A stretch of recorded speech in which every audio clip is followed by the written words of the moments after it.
Right, hello everyone, welcome to Whiskey and Citizen. This is another episode of Desert Island Drams. I have with me today Mr. Andy Gemmell from the Gate Glasgow. We're here at Una Mas, a lovely bar in Edinburgh, and we're about to do our very first live Desert Island Drams actually. We've got about 30 people arriving in the next hour where we're going to treat them to 3 each of our Desert Island Drams. But before that, we thought we'd have a little kind of chat for the website for those who are missing out. So firstly, Andy, welcome. And we've got, I'm normally asked to guess what we're drinking, but I've chosen today. So this is a 1980s Ballantines, which we've talked about before on the show, and it's an auction favourite of mine. Andy, what do you reckon of that one? I wasn't expecting much, I'm be honest, but it's phenomenal. Have you bought this before? Have you had this? Yeah. I think I bought 4 bottles of this on auction during lockdown. I don't think I've ever rebought a bottle of whiskey before in my life. But I just buy it. It's really good. It makes it highball actually. Yeah, it's great for highballs, great for anything. So, and it just sips really well as well. Yeah, you know. totally. So, I mean, Andy has the Gate Glasgow, which you've done a lot of things in the industry. You're global brand ambassador, done some consultancy, various things. Yeah. But you've been mad enough to open your own bar in the last year. How's that going? What now? It's been. Do you know what? It was one of those kind of things that never left me. Like obviously the bar in Edinburgh years ago, then got kind of stolen from the brand. So with Edgerton for years, and then with Bacardi, with Dewar's, and then the agency stuff. And I just always had that bit. But I don't know if any of the guys will know the kind of Gallagher area of Glasgow. I just fell in love with that area, and the opportunity to come up to buy this pub, which was. Possibly one of the top 3 worst pubs in the whole of Scotland. it was a belter. Anyone that remembers it, it was an absolute cracker. But yeah, I just always wanted that. So people use the term passion project, but it was something I always wanted to get back to. And when it comes to whiskey, I didn't necessarily want a whiskey bar, but I wanted somewhere that would showcase whiskey in a different way. If that makes sense, and I hope we're doing that a year on. We've got a lot of new people coming in, trying whiskey in a different way. Obviously, cocktails are a big part of what we do as well. But yeah, whiskey has always been a big part of my career anyway, so I want to showcase it in a different way with the game. I guess bringing Scotland's kind of home spirit to the east of Glasgow, to a place where it wouldn't have been showcased particularly before, and to bring it to a neighbourhood bar rather than something tourist forward and it's kind of shrouded in tartan. Was that part of the process? Yeah, and just in a more casual approach. I think it's a lot of the time with whiskey, it's about the conversation around whiskey. So like, you know, so there's amazing bars, the Bon Accord, Pot Still, I mean, all these places are all out whiskey bars, but what I wanted to change was the kind of conversation around whiskey. Do you know what I mean? How you communicate it to your punters, because what we get a lot of people in is we get the whiskey geeks. There's a lot of people just at the start of their kind of whiskey journey, and whiskey's a difficult category, right? You know, like for people to get into.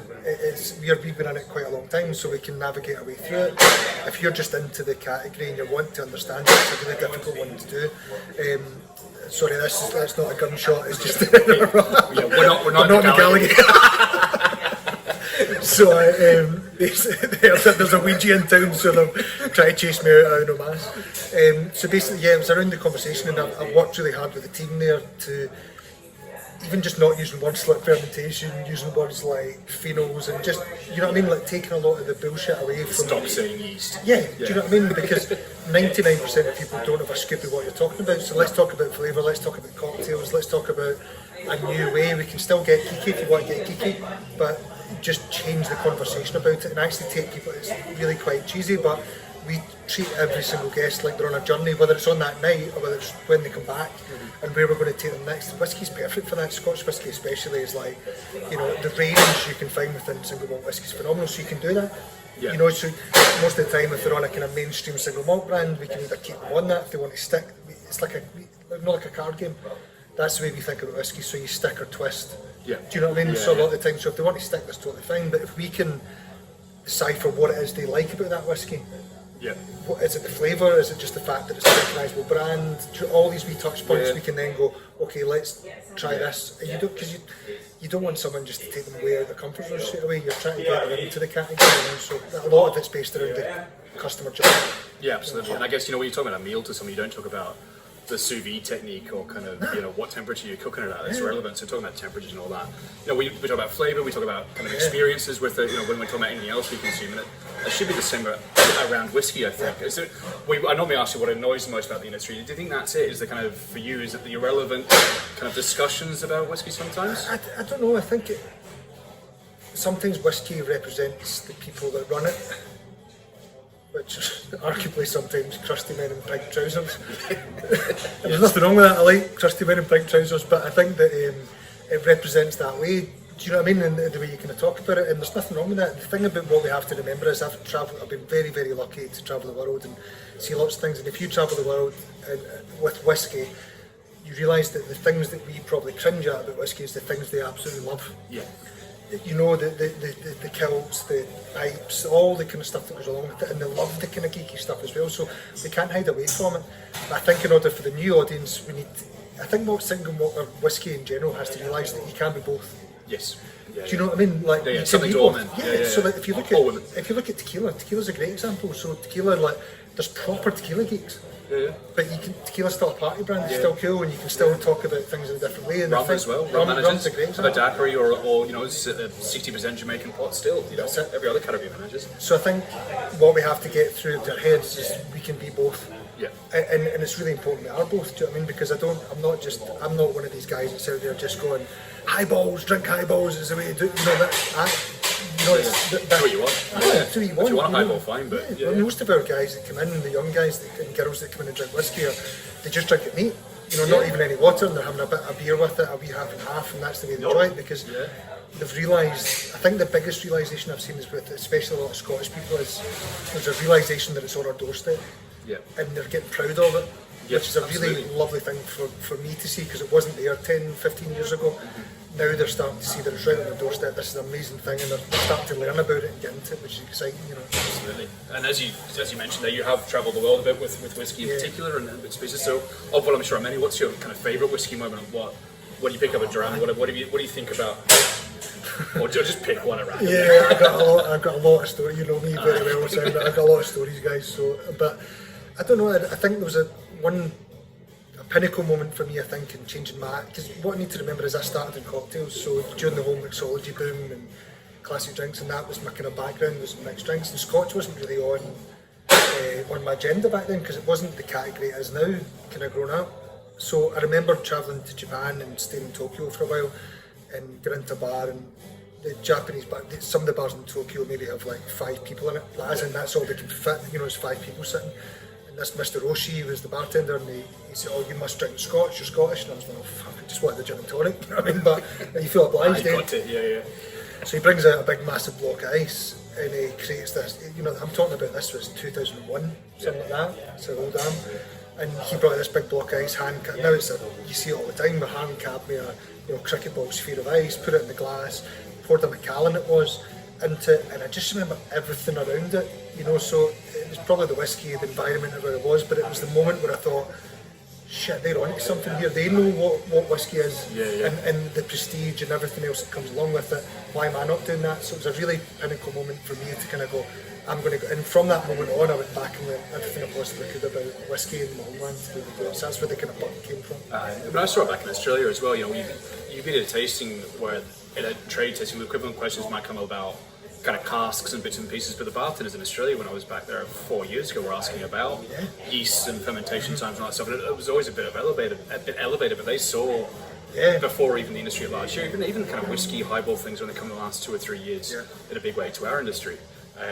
Well, let's get on to the drams. So we're about to do a Desert Island Drams live. We've got 3 each that we picked, but rather we'll take another 20 minutes and we do that. So we picked 1 each from our drams. The Valentine's is one of mine, but we're just having that as a main thing. So I'll let Andy go first. This is one of yours you got in front of you. Yeah, so I'm going to be talking a bit about this tonight, and it's the Glenglassaugh, which is chosen by the Bramble Whisky Company for Mike and Jason. Not only are they friends, that's not why I chose it, but it's a freaking good whisky. And I think Glenglassaugh, I travelled to Glenglassaugh many moons ago, and I kind of fell in love with it because have you been up? Have you seen any of the pictures of Glenglassaugh? It's absurd. You come out of Elgin and you kind of travel across the top, and it's just kind of sitting there, and it's one of the more modern distilleries, not the prettiest, very rustic. And I just drove up to it, and I kind of walked in and just knocked the door, and someone answered and let me in. There's no visitor centre on that, and I went around and seen this amazing working distillery, and from that end on I kind of always kept my eye out for different Glenglassaughs. Some of the stuff wasn't as great, but some of the older stuff was great as well. But Mike and Jace actually met, it was bought by, it used to be Edrington at London many moons ago, and then a mad Russian oligarch actually bought it, and they actually met him and they went up and bought a cask. So this was back in 2011 or something like that. I think they bought it. They both their firstborns were born in the same year, so they kind of got it for that kind of reason. And they also had a Bruichladdich bottling, but they decided they wanted to bottle this first because it was ready just before it was 7 years old. So 6 years old, it is a strange whiskey, which is why I chose it, if you know what I mean by that. Yeah, absolutely. It's funky, it's oily, it's quite got meaty, yeah, barbecue kind of smoke as well. Yeah. It's got exactly a kind of really kind of almost charred kind of barbecue smoke coming from it if you've left a bit of pork in there a wee bit too long, do you know what I mean? Fatty kind of thing coming from it. And I like interesting whiskies. Obviously I like my sippers and stuff, which this Ballantine's is, but this one is just a wee bit funky and a wee bit more rock and roll, so that's why I kind of chose it. Yeah, and it's youthful as well, you know, it's 6 years old, and so without going nerdy, I mean, talking about integration in whiskey, the older it gets, the more those flavours tend to kind of meld in together, whereas in a young whiskey, you've got that smoke punch and you've got the sherry punch and there's a lot going on, so it's a big boy. I think it's first fill sherry cask as well, you know, I mean, that's all it's lived in. Yeah, so it's kind of got a lot of different elements all fighting for your attention, which is, you know, it's a big on palate, but they all work well together. Yeah. And what I've got for the first time I'm going to reveal a Desert Island Dram on this show. It's talk me, folks. So, I mean, most people know me would have assumed that a GlenDronach 15, maybe 18 would be on my Desert Island Drams. Of the distillery always have one of the first sherry casks I filmed and all that. But what I've got here is it's an 18-year-old single cask from 1992. It's full Oloroso maturation, 58.2%. So the 18, the Santa Allardyce is Oloroso. It's but obviously it's not a single cask. This is bottled in 2011.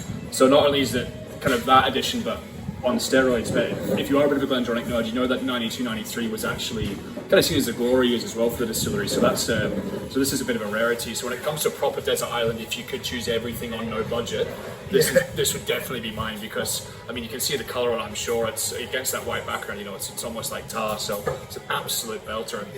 And very much looking forward to sharing the rest of that bottle with about 30 pals tonight.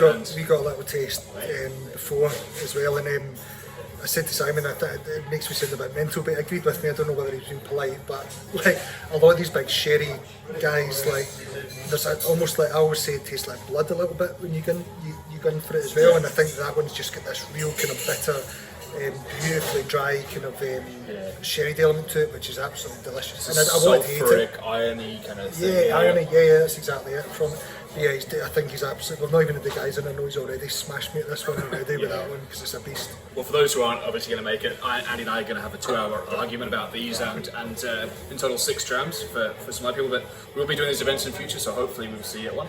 But Andy, thank you so much for coming on. Thanks for the chat, and we're going to go away and make some notes and get our chat together and have a bit of a ding dong in a second. So cheers, man. Good to see you. Cheers, guys.